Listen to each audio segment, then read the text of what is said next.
A poor man is also scared of having money to the extent that when they get it, they get so overexcited that they spend it and it all ends there. A rich man is not scared of spending money as long as he knows it will be an opportunity to make more money. I still repeat, Simba, austerity is not about saving money. Austerity is about reorganizing your systems, yes, your resources, and channeling them, yes, based on your priorities. Reorganization and rechanneling is a process that comes at a cost, including, yes, and not limited to those unpopular meetings we are talking about. Yes. Like I said, and I'll come back to your institution, where there is an option for an online meeting, but the management of this institution may deem it fit for us to have a conversation.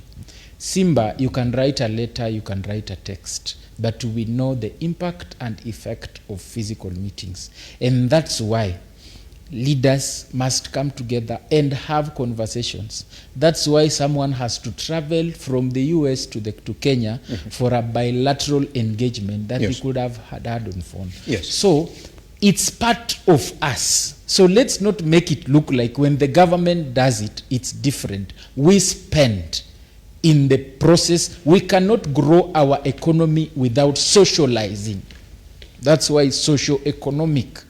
We must socialize. Socialization is about coming together in different forms and forums based on the circumstances and the needs in order to engage in a manner that ensures that we come up with something that is prosperous to our nation. So I still come back to the 290 didn't speak.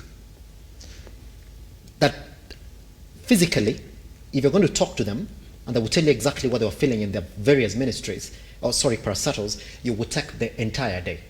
Same day, the president was somewhere else. I still, you know, it's the same, Simba.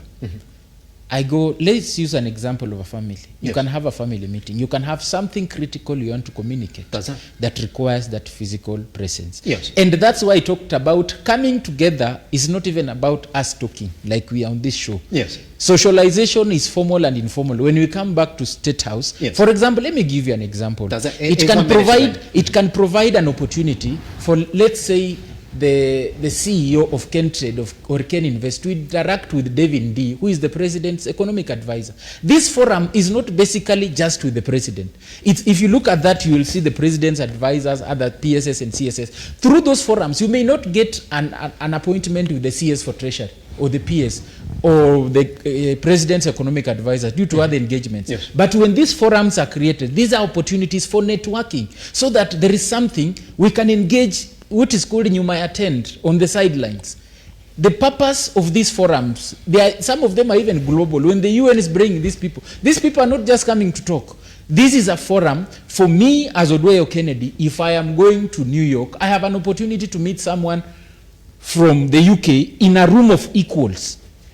When you sit in a room of equals, it's easier to engage as opposed to having to look for you personally. So I believe we need to look at that meeting from a broader perspective of not just the president going to talk to them or having the option of writing a memo to them, but we need to also understand that that forum, the president is giving these people an opportunity to also interact with his team. Pretty much.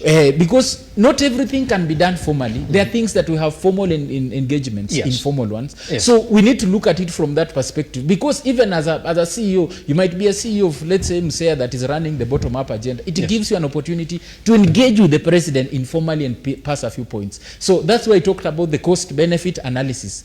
If it creates an opportunity that can advance a big agenda for that parastatal, or there could be a problem that needs unlocking somewhere. We all know these systems. So when you're in that forum where you can have an informal engagement, I can explain to you informally, so that by the time now we are having the formal engagements, you already know, you understand the concept from the originator. Pretty much.